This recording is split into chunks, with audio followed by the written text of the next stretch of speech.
Iga Swiatek saves matchpoint, beats Naomi Osaka at French Open.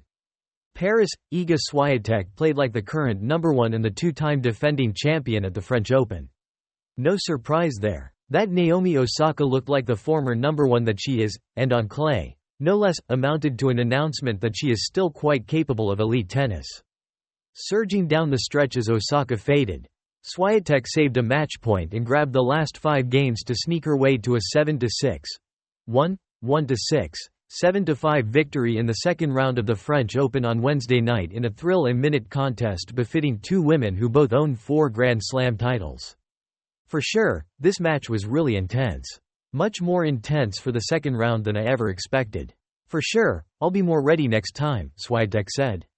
Naomi played amazing tennis. I'm happy that she's back and she's playing well. For Swiatek, this extended her Roland Garros winning streak to 16 matches as she pursues a third consecutive trophy at the clay court major. For Osaka, who cried when she left the court after letting a 5-2 lead in the concluding set slip away, this amounted to a return to her big-hitting best. I cried when I got off the court, but then, for me, I kind of realize I was watching Iga, win this tournament last year, and I was pregnant. It was just my dream to be able to play her, Osaka said. When I kind of think of it like that, I think I'm doing pretty well. And I'm also just trying not to be too hard on myself. I feel like I played her on her better surface. I'm a hardcourt kid, so I would love to play her on my surface and see what happens.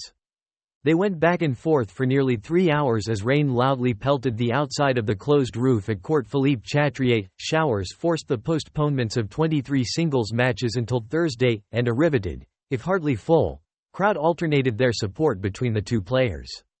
Sometimes, spectators called out before a point was done, prompting admonishment from chair umpire Aurelia Tort during the match. And from Swiatek afterward. Sometimes, under a lot of pressure, when you scream something during the rally or right before the return, it's really hard to be focused, Swiatek said. The stakes are big and there is a lot of money here to win. So losing a few points may change a lot. So please, guys, if you can support us between the rallies but not during, that would be really amazing. Osaka served for the victory at 5-3 in the final set, and was a point away from winning, but she put a backhand into the net. Soon, when Osaka missed another backhand, this one long, Swiatek finally converted a break point on her 10th chance of that set, and they played on. Maybe the lack of high-level matches caught up to Osaka, because her mistakes continued to mount, including a double fault that put Swiatek in control 6-5.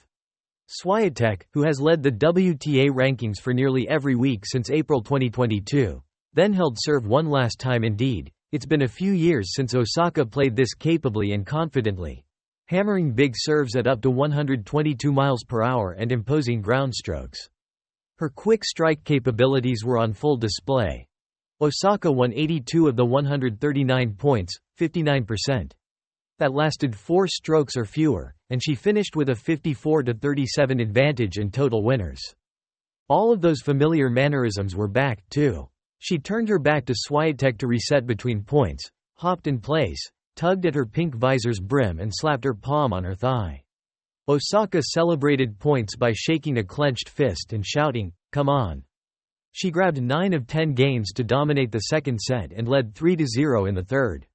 Then 4-1. Then 5-2. As one ball or another would fly past Swiatek, zip near a corner or right at a line, she turned toward her guest box and shot a look of confusion or concern in the direction of her coach and her sports psychologist. "I felt for most of the match that I wasn't really in the here and now," Swiatek said. "My mind was, playing around sometimes." She's not used to this sort of one-way traffic coming head-on in her direction. Normally, it's Swiatek who is delivering lopsided sets at a foe's expense, especially on clay. She now has won her past 14 matches this month, with titles on the surface at Madrid and Rome, a clay double no woman had done since Serena Williams in 2013. But this marked a sudden return to the Osaka everyone came to expect, match in and match out, back when she was at the height of her powers, climbing atop the rankings and gathering 2 trophies apiece at the US Open and Australian Open from late 2018 to early 2021. It was in May 2021 that Osaka withdrew from the French Open before her second-round match, explaining that she experiences huge waves of anxiety before speaking to the media and revealing she had dealt with depression. She took time away from the tour for a mental health break, then opted for another hiatus after her title defense at the US Open a few months later ended with a third-round loss. She helped usher in a change in the way athletes, sports fans and society at large understood the importance of mental health, and prompted those in charge of various sports, including tennis, to take the issue seriously and try to accommodate and protect them better. Osaka entered with an 0-4 record on the red stuff against opponents ranked in the top 10 and never has been past the third round at Roland Garros. This also would have been her first win anywhere against a top 10 opponent since January 2020.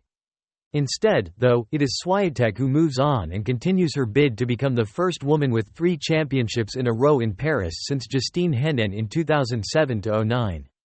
Coco Gauff, meanwhile, rolled past Tamara Zidansek 6–3, 6–4 in the second round Wednesday, harnessing her mighty forehand in front of a crowd squarely on her side. The US Open winner sent over nearly 24 winners and overcame issues with her serve, including 6 double faults, to set up a meeting with the winner of a match between Wang Yifan and Diana Yastremska. Other winners on the women's side Wednesday included Sofia Kenin, the champion at the Australian Open in 2020 and runner-up at the French Open later that year, and Ons Jabeur. Kenin arrived at the French Open with just a 4–13 record this season and now is into the third round at Roland Garros after eliminating 21st-seeded Caroline Garcia of France 6–3, 6–3. Jabeur advanced to the third round by defeating Camila Osorio 6–3, 1–6, 6–3. ESPN's Darcy Main, the Associated Press and Reuters contributed to this report.